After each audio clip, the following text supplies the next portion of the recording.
ರಾಷ್ಟ್ರೀಯ ಹೆದ್ದಾರಿಯ ಹೋರಾಟವನ್ನು ಗಮನಿಸಿದ ಎಎಸ್ಪಿ ಬೆನಕಪ್ರಸಾದ್ ಅವರು ಇಂದು ಸ್ಥಳ ವೀಕ್ಷಿಸಿ ಕಾಮಗಾರಿಯ ಬಗ್ಗೆ ಚರ್ಚೆ ನಡೆಸಿದರು. ಇದೇ ಸಂದರ್ಭದಲ್ಲಿ ರಾಷ್ಟ್ರೀಯ ಹೆದ್ದಾರಿಯ ಕಾಂಟ್ರಾಕ್ಟರ್ಗಳಿಗೆ ಆದಷ್ಟು ಬೇಗ ಕೆಲಸ ನಿರ್ವಹಿಸುವಂತೆ ಕ್ರಮ ಕೈಗೊಂಡರು.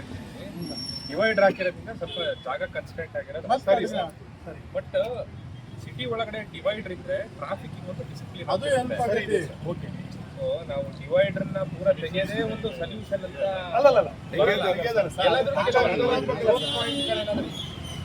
ನಾಗರಾಜ್ ನೋಡಿ, ಅಗಲ ಆಗೋದು ನನ್ನ ಕೈಯಲ್ಲಿ ಅಲ್ಲಲ್ಲ ಸರ್. ಗ್ರೌಂಡ್ ಪ್ರಾಬ್ಲಮ್ ಇದ್ದಿದ್ದನ್ನ ನೀವು ಪಾಯಿಂಟ್ ರೈಸ್ ಮಾಡ್ತಿದ್ದೀರಿ. ಎಲ್ಲಾದ್ರೂ ಡಿವೈಡರ್ ಬಂದ್ಬಿಟ್ಟು ಬಹಳ ಪ್ರಾಬ್ಲಮ್ ಆಗ್ತಿದೆ ಅಂತಂದ್ರೆ ಅದ್ರ ಬಗ್ಗೆ ಸ್ವಲ್ಪ ಇವರು ನ್ಯಾಷನಲ್ ಹೈವೇ ಅಧಿಕಾರಿಗಳ ಜೊತೆ ಚರ್ಚೆ ಮಾಡಬೇಕು.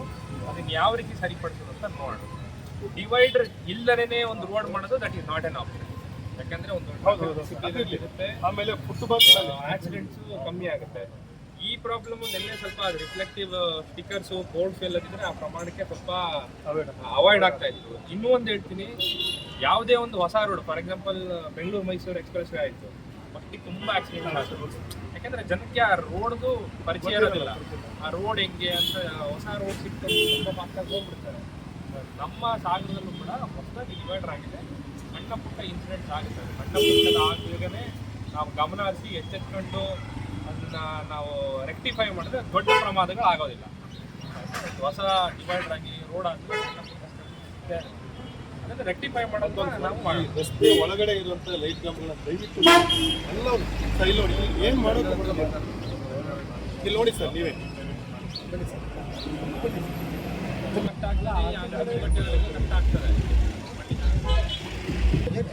ಬಗ್ಗೆ ನಮಗೆ ಸರಿಯಾದ ಏನು ಮಾಡ್ತಾರೆ ತೋರಿಸಿದ್ರೆ ಯಾಕಂದ್ರೆ ಎಲ್ಲ ಸಂದರ್ಭದಲ್ಲೂ ಅವರೇ ಬರ್ತಾರೆ. ಯಾವ ರೀತಿ ಮಾಡಿದ್ದಾರೆ ಸರ್, ಇವತ್ತುವರೆಗೂ ಈ ಪ್ಲಾನಿಂಗ್ ಅನ್ನ ಯಾರಿಗೂ ತೋರಿಸಿಲ್ಲ ಸರ್. ಇವರು ಒಬ್ಬೊಬ್ರು ಒಂದೊಂದು ಕತೆ ಹೇಳ್ತಾರೆ ಸರ್. ಹಳೆ ಡ್ರಾಯಿಂಗಲ್ಲಿ ಡಿವೈಡರ್ 1.5 ಇತ್ತು ಆ ಕಡೆ ಸಿಟಿ ಔಟ್ಸ್ಕಟ್ಸ್. ಈ ಸಿಟಿ ಸ್ವಲ್ಪ ಕಂಜೆಸ್ಟೆಡ್ ಆಗಿರೋದ್ರಿಂದ 0.5 ಮೀಟರ್ ಗ್ಯಾರೇಜ್ ಕಾರ್ ರಸ್ತೆ 10 ಫೀಟ್ ಒಂದು 5 ಸೈಡೇ ಇರುತ್ತೆ. ಇವರು 11.5 sir sir term and condition ತಗೊಳ್ಳಿ ಸರ್. ಕೊಡಲ್ಲ ಸರ್ ಅವರು, ಟರ್ಮ್ ಅಂಡ್ ಕಂಡೀಷನ್ ಕೊಡಕ್ಕೆ ಹೇಳ್ರಿ. ಯಾರು ಕೊಡಲ್ಲ. ಗುತ್ತಿಗೆದಾರರು ಒಂಥರ ಹೇಳ್ತಾರೆ, ಇವ್ರು ಒಂಥರ ಹೇಳ್ತಾರೆ. ನಾವು ಈ ವಿಚಾರವಾಗಿ ಏನಾದ್ರು ಪತ್ರಕರ್ತರು ಯಾರಾದ್ರೂ ಒಬ್ಬ ಸುದ್ದಿ ಮಾಡಿದ್ರು ಅಂತ ಆದ್ರೆ ಈ ಪ್ರಾಜೆಕ್ಟ್ ಮಾಡ್ತಕ್ಕಂತ ಒಬ್ಬ ಏನು ಕನ್ಸ್ಟ್ರಕ್ಷನ್ ಏನಿದಾರಲ್ವಾ ಅವರಿಗೆ ಎದೆನೋ ಸ್ಟಾರ್ಟ್ ಆಗುತ್ತೆ ಸರ್. ಹೋಗಿ ಹಾಸ್ಪಿಟಲ್ ಮಾಡ್ಕೊಂಡ್ಬಿಡ್ತಾರೆ. ಅದನ್ನ ಮಾಡ್ತಾರೆ. ನಮ್ಮ ಇಡೀ ಸಾಗರ ಪೊಲೀಸ್ ಅವರು ತೊಂದರೆ ಆಗ್ತಿದೆ. ಯಾಕಂದ್ರೆ ನಿನ್ನೆ ಅಷ್ಟೆಲ್ಲ ತೊಂದರೆ ಆಗಿದೆ. ಪೊಲೀಸ್ ಇಲಾಖೆಯವರು ಎಲ್ಲರೂ ಕೂಡ ಬಂದಿದ್ದಾರೆ ಸರ್. ಅವ್ರ ಇಲಾಖೆ ಒಬ್ಬರು ಕೂಡ ಬಂದಿಲ್ಲ ಸರ್. ಪೊಲೀಸರು ಅಂತ ಹೇಳ್ತಾರೆ. ಬರಲ್ಲ ಸರ್, ಯಾವುದಕ್ಕೂ ಬರಲ್ಲ ಸರ್. ಯಾವುದೇ ಇದ್ರು ಇಲ್ಲಿ ಹೈವೇ ಏನೇ ವರ್ಕ್ ಇದ್ರು ಅಂತ ಆದ್ರೂ ಟ್ರಾಫಿಕ್ ರಿಲೇಟೆಡ್ ನಿಮ್ಮ ಹತ್ರ ಒಂದ್ಸಲ ಡಿಸ್ಕಸ್ ಮಾಡಬೇಕು. ಏನೂ ಡಿಸ್ಕಸ್ ಮಾಡಲ್ಲ. ಅವ್ರು ಏನ್ ಪ್ಲಾನ್ ಮಾಡ್ಕೊಂಡಿದ್ದಾರೆ ಅದನ್ನೇ ಮಾಡ್ಕೊಂಡು ಹೋಗ್ತಾ ಇದ್ದಾರೆ. ಒಂದೊಂದ್ ಕಡೆ 2 ಮೀಟರ್ ಡ್ರೈನ್ ಇದೆ, ಒಂದೊಂದ್ ಕಡೆ 1 ಮೀಟರ್ ಡ್ರೈನ್ ಇದೆ, ಒಂದೊಂದ್ ಕಡೆ ಹಾಫ್ 2 ಮೀಟರ್ ಡ್ರೈನ್. ಆಮೇಲೆ ಅದು ಹೊಳೆಯಿಂದ ಸಮುದ್ರಕ್ಕೆ ಹೋಗೋ ನೀರು 1 ಮೀಟರ್ ಡ್ರೈನ್. ಹೆಂಗದು ಯಾವ ರೀತಿ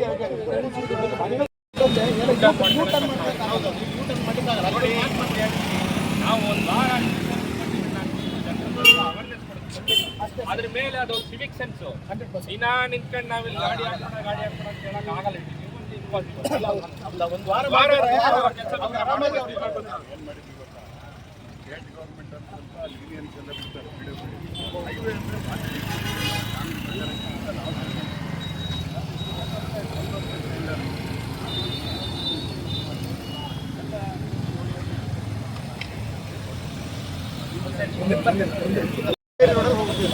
ಅದು ರಸ್ತೆ ಅವರಿಗೆ ಸೊಲ್ಯೂಷನ್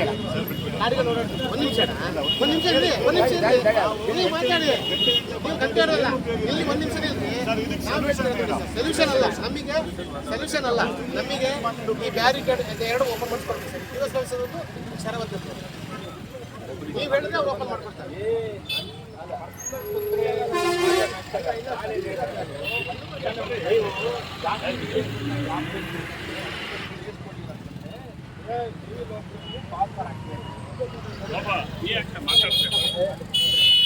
ಏನೇನೋ ಇಶ್ಯೂಸ್ ಇದೆ.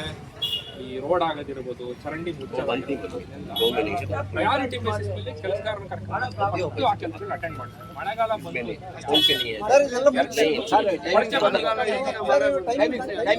ಇಲ್ಲ ನನ್ನ ದುಡ್ಡೊಳಗೆ JCB ನಾನೇ ಮುಚ್ಚಿಸ್ತೀನಿ. ಸಾಕಾಗಿದೆ ಸರ್. ಒಂದ್ ನಿಮಿಷ ಆಯ್ತು. ಹೇಳಪ್ಪ, ಎಷ್ಟು ದಿನ ಆಯ್ತು? ನಾವು ಗ್ಯಾರಂಟಿ ಮಾಡಿದ್ವಲ್ಲ ನಾವು ಮುಚ್ಚಿದ್ದೀವಿ, ಆಮೇಲೆ ನೀವು ಮಾಡಲ್ಲ. ನಾವು ಮುಚ್ಚಿದ್ದೀವಿ. ಏನ್ ಕೆಲಸ ಮಾಡಿದ್ರೆ ಮಕ್ಕಳಿಗೆ ತಿರುಗಾಡೋದು ಬಿಟ್ಟು ಪಕ್ಕ ಇಲ್ಲಿಂದ ಬರಕ್ಕೆ ಹೋಗ್ರಿ,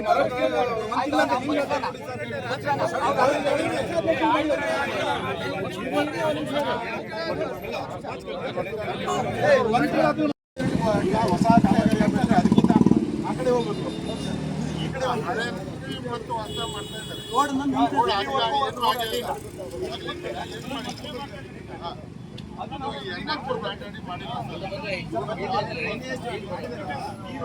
ಹೊಸ ಮಾಡ್ತಾ